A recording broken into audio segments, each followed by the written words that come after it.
Wa mà bác bà anh chỉ một chồng một cái tàn này. Chơi bà bác bọc lên em nhiều. Nó thấy để xe nhá bọc bơ luôn.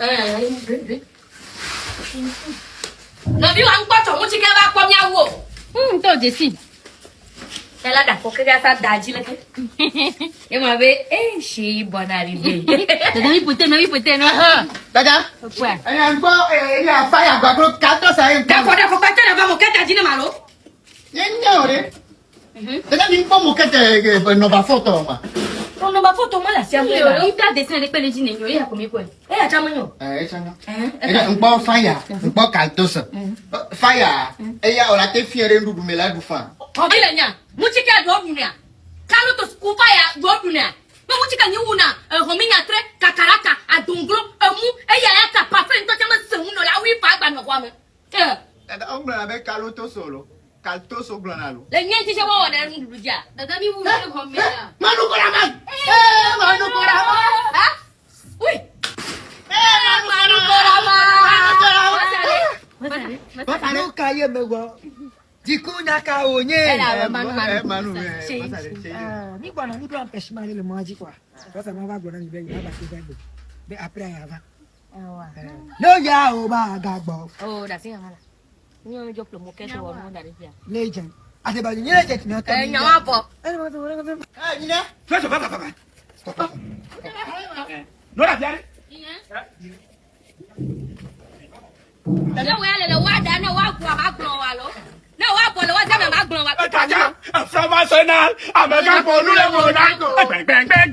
Wa muna. E ma le la de bayo. Mais to te na le ma de na shi Monaco. Daja. Des yeux ni nega. Des yeux ni nega. Adebo. E gba na mi egbo. E ja ba fifi je. Yen ti ni tombe na le. Ma plaque, ma sorte de Dijon ami. Ah, les gens de camps d'en bas. Ah ouais, il est là. Bon ami à quoi? Eh bon. Nyanwifa. Minisa. SN de bas. Et ya panaché ya. Et on te pas panaché. Et ya business ya. Oh le site quoi. Ah yo. Et ya jama 228. Donc j'ai quelqu'un ami. Minoulou. On te jama yo so na me dure. Donc e ba na mi anyine ga gba. Ki so nya ke ga gba. Bùi cho mà chỗ nói le quay nó bị bỏng nói anh bùi nhau nhau cái gì những cái miếng lấy phát đua em miếng cam nhá đại đường cam nhá đại đường quá bộ cho cả má Daga em nhà cái má bùa nào vậy SMB bùm giá nó mua cả xe cả phụ gia đi à không cả nhiều đâu rồi mà nhau quá to hùi lực vào mẹ gì à alo ami ebo jalo mấy cái giờ Manu Koraman ya em ya mấy cái ni cái gì nè ô bò ba đưa bài rồi chơi Monaco chơi Monaco tao ngoài bạn à Iya deh, Joni na ejaha, agana ya. C'est un bon plat, agana le wa be brasserie me fu kombe sen be ba ko be sala. Ya, ni pon tu fa ton. Et mi adaga ton Il a agana le ja. Ouais, tu 4600. Jojo. Ma va 2100 francs le bord. Et son ma va 1500 le bord. Moi dans temps 1500. Yen kwanu. Mi donne fa ha pe. Ça we be ni no no.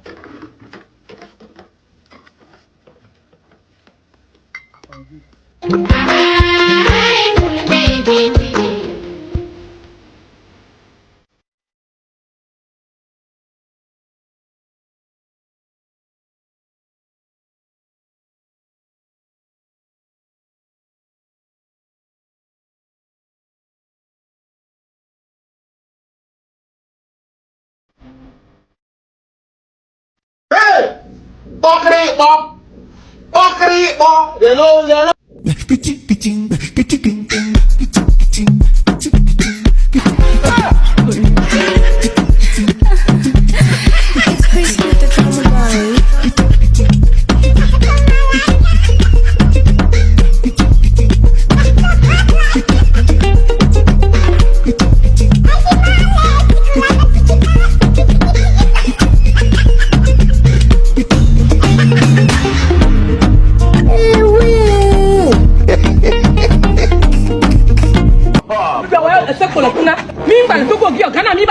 Non, donc, yo, mon blanc, tiens. oh, tu viens après ma parce qu'il y a Pony. Parce qu'il y a Penny. Après, le dit. Daniel, voilà. Bonsoir. Madame, coucou, Gane. Ma, to go me choba do Ghana ya. Mi le ma. Nya dada de ji. O yo ne be ta croadi. Yo? To go to le nya. To go to. Ni mambo. O yo ne be ta croadi. Ta croadi ya. Ville benye. Ville de tabi. Ville benye si bele ke ji jole. Ate to chion le anene. Buat jangan kau. Ya kau tak kau ni macam ni lah orang apa? Lepas bapa bagaimana ni dah bangun mana dah lama tu. Bukan orang makan kau. Ni kami. Nak dah ben kau tak kau yo ne. Kau siapa ni? O ma peni ni o. To go tahe mse kana ben to sino la ke no se. Onyami e grafo ni ne.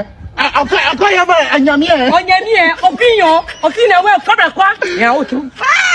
Gana melo abisisi ye. Ogere ti abiso. Debi ta madino. Agere bala yo. Ka ye zuguda.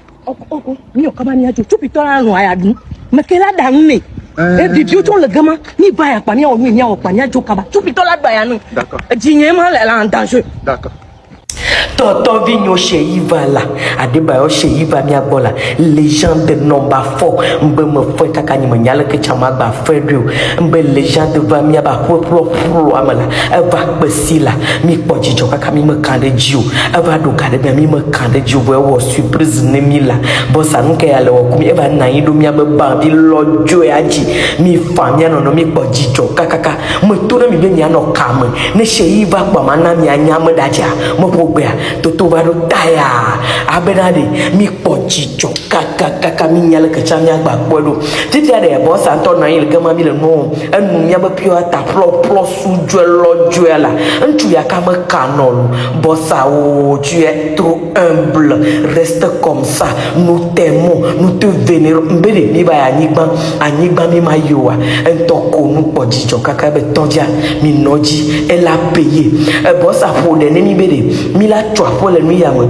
mila pour le nuyame, mila pour tu es du quoi aussi au dit le nuyame. Bédé, il lebe ya non domine 24 sur 24. Et jijo mi ocha. Voni me seye abe jijo agomo. Mi awo onene yemi chwa me kese fie. Nyabe vudo ema le ke mi ona se no do me gana jemu bo mi ada jebe nge jemia. E va kpo mi abe palo ame bugazi ame cha. E do mi abe ho ame la. Enye ku vinyo be ho me e do me la.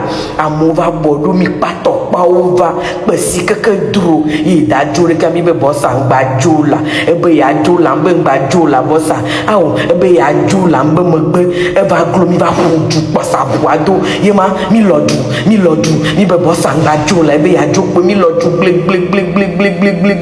kakache ijolo, ebe ya jo ijipu agbagbe mi be bossa ngba jula mi agbo, ebe tovia matro yo, bientôt mbe jijo mi kakade we.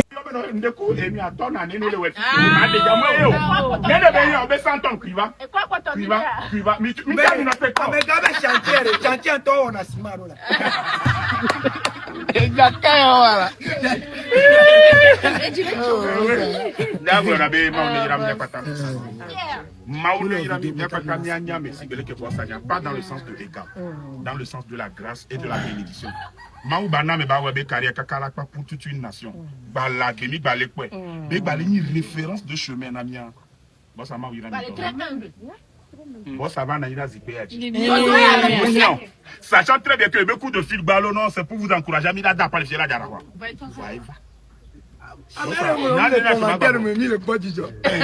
ça comme les commentaires il faut me foutre du milog du monde. Donc, ça, après.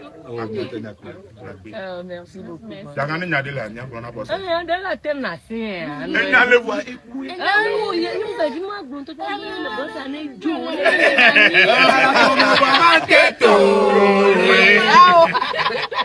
Oui, allez. Eh bien, mi on a cacao. Manou les filles. Le coucou me dit mamou be adeka. Nana kele bonam ya. Oh, na to boy. Manou be fa le yaba. Manou papa. Oh, yeah, Manu.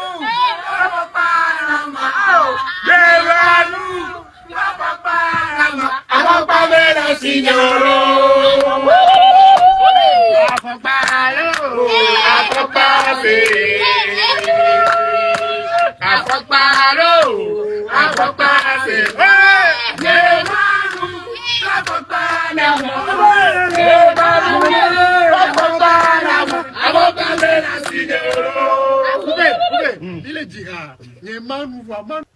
Tata vigno bebedo.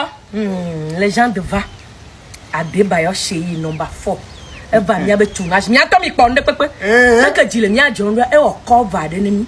Ebe tobia mi be nu mi adu. Iya. Mbere mi le si que mi jirado. De Sheyi va mi combien de changement va le changement mo bo. Bah ouais.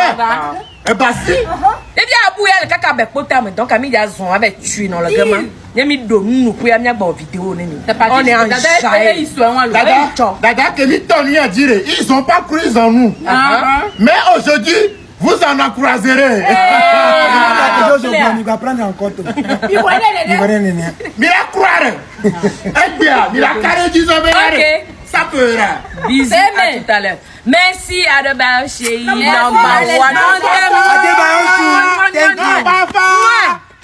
Wawe munya. Ne bula gba no ne mam tele wa ya nya fofo wa nya ma wa poi. God have mercy upon us. Nya ma plo. Nya ma plo. Va il ke. C'est que le fou. C'est que le fou. Wa kanalo. Nka mo manji ko. Que Hofe a ni so embio a ne no tro me ho. 5. Yem bon po a mo chukara ku a. Que mal po fe on do po ne no ho. Si pa ne no ho le funu. 18. Donc dado Christo toba gbenyenye c'est on ba les ane popo on ba le fona ma wo quoi. Au 18 alors que on vu les classes me bogbore mi subo les classes bogbore que o la ho 3 la ho 6 la ho 2 ne on vu o cha po de a o va ta fu au 18 dado fike Christo toba gbare dado Christo toba gbare o la wu dado tu vas me tuer tu vas me gorger. No, ba ho no 18, no ba ho no to va que ma sortie à sort do anus maintenant. Ma gba ozofasiwa. Mdare nke be nle jore ke ma. Am ma gba mla nya o se siviria. Mi di fo wa. Da do gbo be de nu e. Nke le jo. Magic clue. Nke don ju gbo ba ma da uti. E bi e me le po bi e nke ti. Nke jo da do. Nebe ma ho 5 be nyengba no ho 18. Ma mo doi. Ma 18 ho ya opo mo na ro ngbo mo enu. C'est très bien. C'est à féliciter. Félicitations. Ya ndo. Olabe nous comme le bluff na o me le célébrer pour ori. E ho 18 are ki so to ba gbe yin are fikere. Mo subo fikere. La ti gbon ya ko lo gbon. O le passe me gbogbo de ka ho 18 a jile jo ya. E wa lo nke ma wa le fi omi wa nu obenare obe wo wa na ne no vi o cha no po de amese ne po vide ne ko o fi na fi afon 2 heures me ano puju ano bisa ano nya ke be jopuna 2 heures yo nya ke be jopuna 2 heures na ma pu mo ti wa do goal me na fi jo la po Mena onne mi ji amema dado tite fun na ya ho me ite po na po dado nye be tite ma tite le fi o tite na ifun no pa ke na fi mi je ma fu ni le fi la po e go me de o la po ma enyo to fi be bua fi de me do ke so dana ko ma ba o ma ti o ko me do ke so dana ko ma ba no a po nya no a o konjo wa po nya ma wo nku do are ma po de fi o ma da o ti no ma le fi fi jo edi no o we so wa ho da ngba ti machine on de ke so nda su gba o la ke gbon ke ma yo ku a o mnya me de po fo o mnya me de po lo agbara o mnya me de po ngba ba de ndo to na mo ngba de ndo ke mwo kaka ngba de ndo to na mo lo kaka mbidi ya ke ni ma te hu akotel Ejo bibi God have mercy. Mi fata do bela.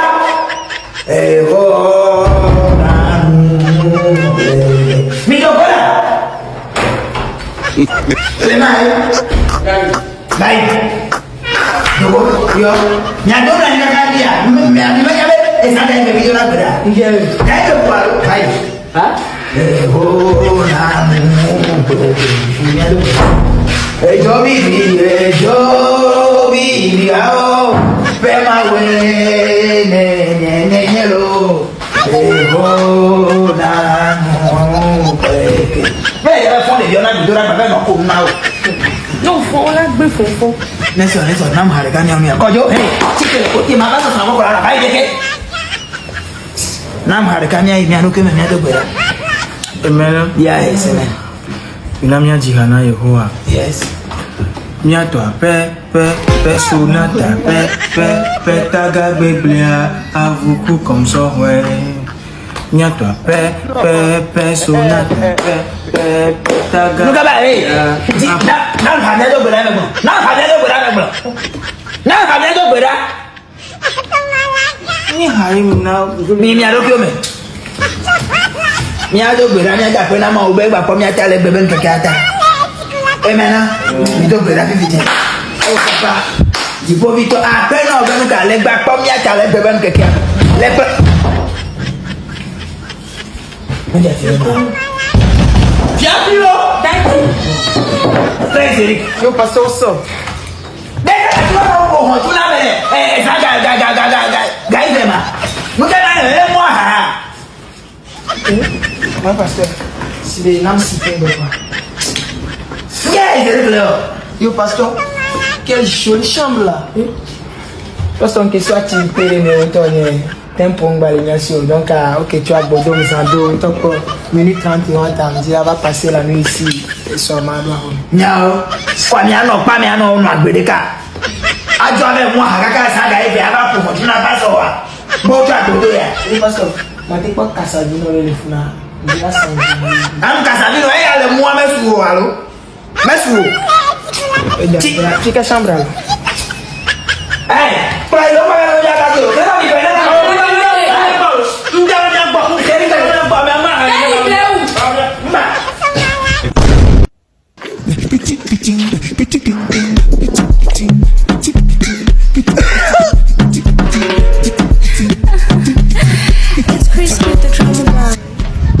Ouais, bonne arrivée. Ouais, bonne arrivée, non, tiens là. Ouais, nous t'en étions en ami. Écoute, il faut nous dire. Là, on a guardé. Il faut. Elle est là. Nous, quand on a les filles. Nous, quand on a les filles. Et nous on a transfert d'argent. Ouais. Si nous, quand on dit millionnaire. Là, on Nous on a fait transfert d'argent flou, alors transfert d'argent Timoni. Ah, ok. Et comment on a? Timoni ku flus ya lo.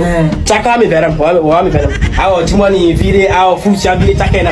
Osia. Nous c'est là là. Si bébé transfert d'argent, soit à au numéro flou, non flou non. Soit à au numéro Togosel, ni le Timoni non. Bon, ni mate chaka Timoni ku do flou a wo reju. Yembe wanam nene alo. Wanam nene alo. Wa Timoni vire awo flus ya vire. Nene mjiwa wanam nene. OK, na numéro ni ma envoyer. On doit 10 numéro na wa de jilam quoi. 10 numéro. Hey, kalo ma. Ne va pas fiber yo ba me. Aba ben kaya ba. Dès que la tiba gagner le don me pa ma to pour le gestion la tia. Ogolo ki onto. E ko be. Ya. Na o Ya ino. E ti mo ni ku do flou za de mo lu ku do maka me nye go no chaka na ya. Tuna ngba lu chaka fa. Nyao, o ba mo. Oh Yehowa pé náà bí gbàjá ìjọ mẹ́sàn-án bá jí àpé mọ̀núfẹ́lá yọ́ mi lè yìí mi lè tó àfihàn mi lè tó tìta ọmọ ẹ̀ kákàkiri bá mi ń kó ní pé tọ́wọ́ mi pàpà pé àmẹ́dó wa wáyà gaspo dàn lékè vam de ká ìvè tọ̀pọ̀ olódó tìta ń gọ̀mì òkú wa mi wá mi lè tọ̀ gáàsì wa sọ kákàkiri lékè wa mi kú àpé papa akpe nukata ola Jehovah nusekatato akpe nukata ola ameike nuselu ikola nigbaje wa suwa ameike gada subo suwa subola akpe ameike woruna nigbaje kagbeto o fabriquer fabso nu so fabriquer so gada subo suwa owa akpe no papa akpe no akpe ra bi no mata Akwela ndikuko I don't could drink him up one himself. Dra was all see you. Okay. Qui pique est sur la moto de papa. Répète. Qui pique est sur la moto de papa. Répète. Mon ami, je dis qui pique est sur la moto de papa. Tu répètes. Mon ami, je dis, qu'est-ce sur la moto de papa? Tu répètes. Je n'aime pas ça. Qui fait qu'est-ce sur la moto de papa? Tu répètes. Oh. Puis qu'est-ce sur la moto de papa? Tu répètes. Oh. Jesus is Lord. Bon, ok, on dirait que tu ne comprends pas. Bon, ok, on dirait que tu ne comprends pas. Un instant. Oui, allô mon grand. Oui, allô mon grand. J'espère que tu vas bien. J'espère que tu vas bien. Non. Tu as quoi? Oui, pour le funérail, j'espère que c'est demain. Oui, pour les funérailles, j'espère que c'est demain. Bon, sans souci. Bon, sans souci. Bon, reste ici. Non.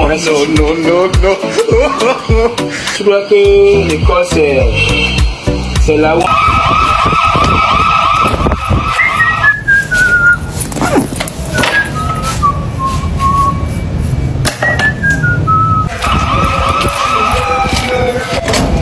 Eh, cousin, vous avez les caillas pour là. Hein?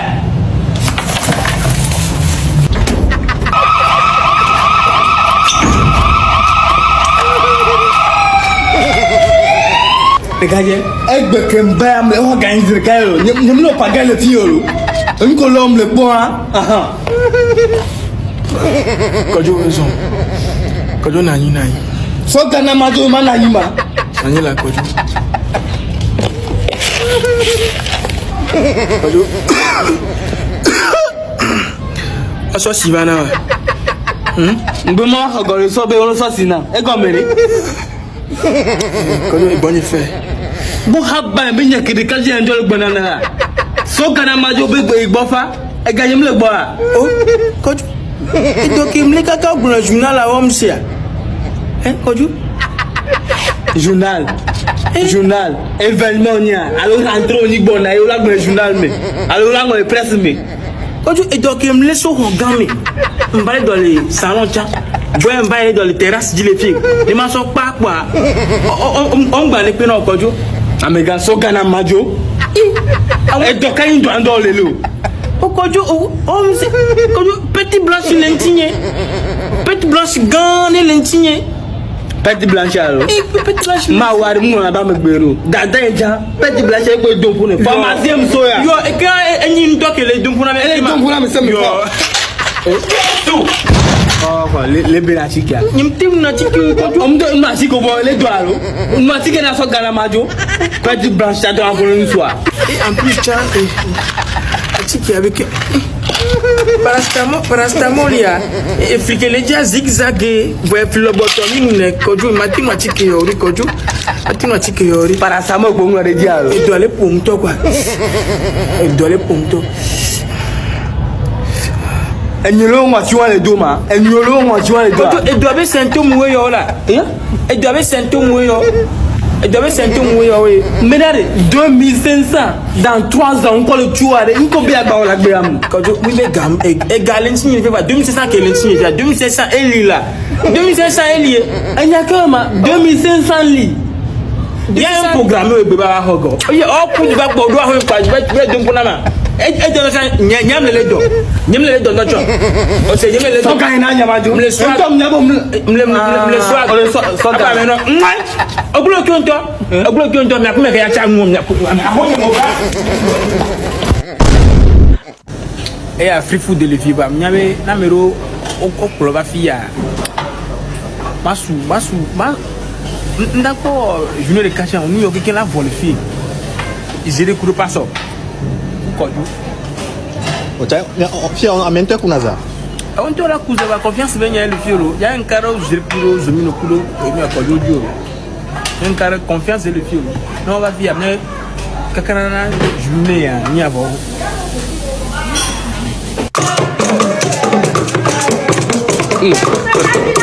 God have mercy upon us.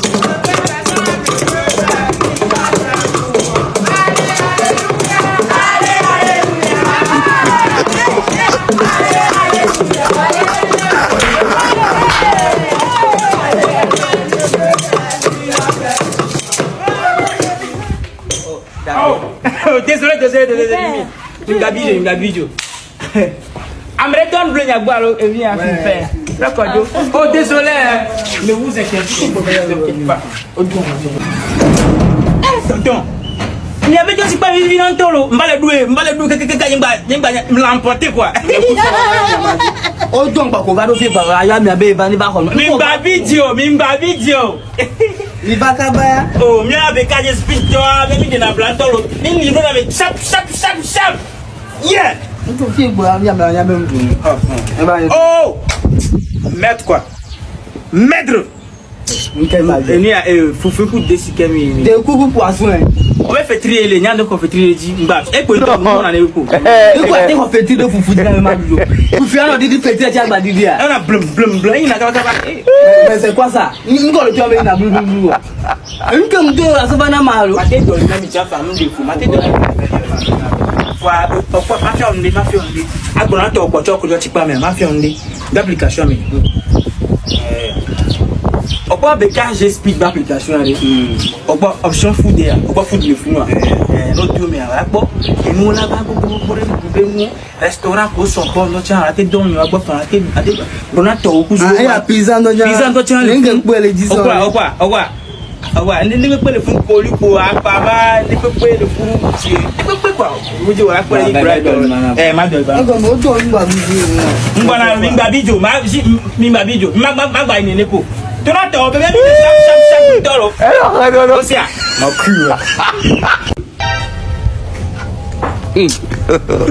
God have mercy upon us. Il s'appelle Clément. Le tout-puissant qui s'appelle Clément. Il est tous les gars. Je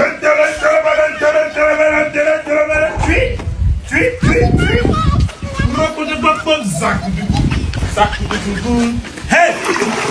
Jesus! Blessé.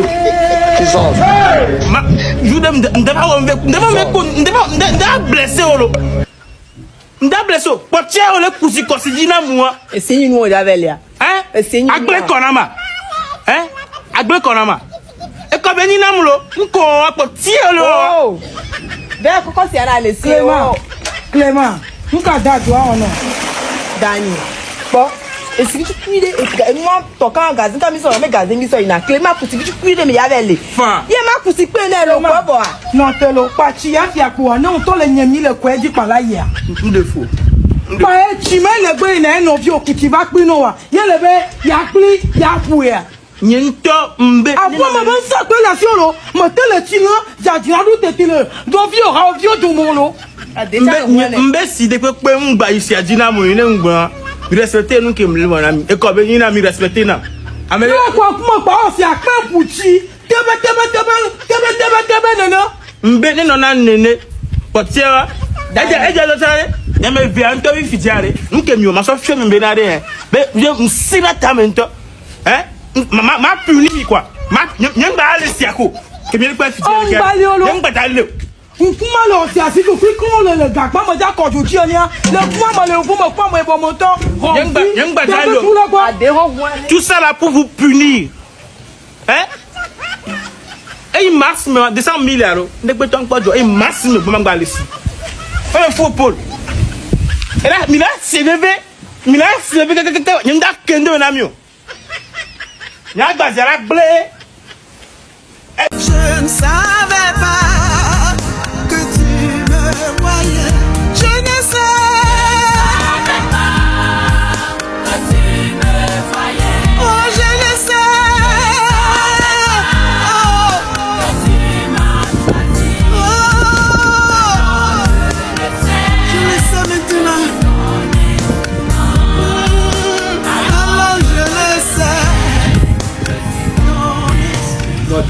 Tik mesa bendo là.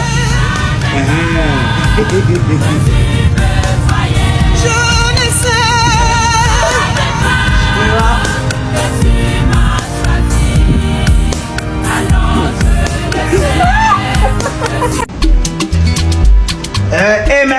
Amen. Eh, nami harikana nudu kwa kuya. Oh. Regarde-moi chanter. Oh.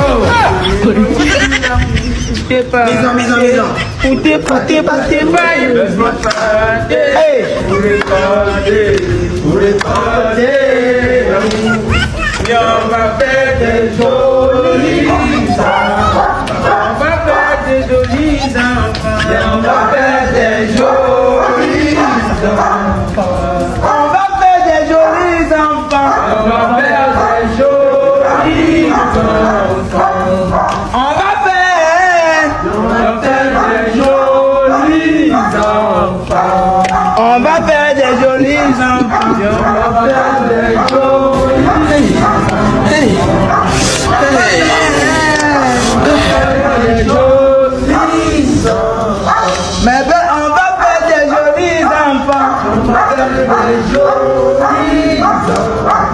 Regarde-moi chanter. La mélodie de l'amour. Eh, maintenant. Maintenant, mais va faire ça. C'est que Milena Naroma. Il va dans la femelle. Oh, quoi, il y a combien de choses? Eh ben, il mon loup le rock, il va hockey. Hein? Puis, j'ai pour le tout fier. Au son nawa, le soir, le fait encore pour gamber yo la sonnerie. Mais c'était là. Tout est là, là. Mais nous, nous, qu'est-ce que tu as dit? Mais quoi, tu viens? Nous sommes maître. Coaching ma Havana, coaching la Havana. Quand tu vas à Havana, ben, il va mon loup venir, ben, John va l'appeler Havana. Bye, d'accord. Tout est là. Américain la communion, atrodome, abatroba, aïe abatroba. Va ouais mais John nous les church, on est les toi là je fais. Et derrière mi non po. Mi dogo. Mais même mi dogo. On va faire des jolies. Et voilà gars, j'espère que vous avez tous suivi la vidéo du début jusqu'à la fin. Voilà, c'était la joie de Tovia. Voilà, la joie de la crise de Tovia Toto. Vous me connaissez là qui parce que Adebayo est venu chez eux hier. Et les gars, c'était la joie. Pour ceux qui n'ont pas vu, regardez l'intégrité de tout ce que Shea a eu à leur dire, tout ce qu'ils ont eu à dire chez Emmanuel Adebayo, tout ce qu'ils ont eu à faire. Pour ceux qui n'ont pas regardé, allez sur ma page. Ils étaient en direct quand Shea était venu. J'ai partagé ça, allez-y.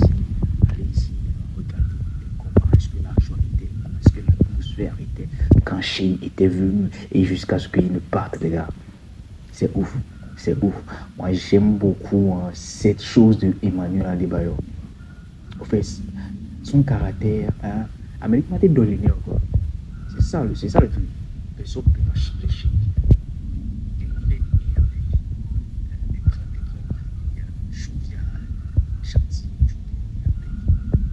Ça m'a dit des choses folles. Sans se faire voir comme quoi il est star. Non. Un peu de chez pour le star. Non. Parce que souvent, la manière dont il entre dans les gens et tout, c'est-à-dire, il collabore avec des gens, c'est tout. Moi, je vois que gars, Shea, c'est un autre level. Shea, c'est un autre level. Il a la capacité de pouvoir gérer sa puissance ou son autorité. Shea gère bien son autorité. Il n'est pas dans les voilà, tu me connais, tu sais qui je connais, tu sais ce que moi je fais, tu sais ce que je suis. Voilà, il n'est pas dans ça. Il est franc, il te dit ces 4 vérités. Et ça s'arrête là-bas.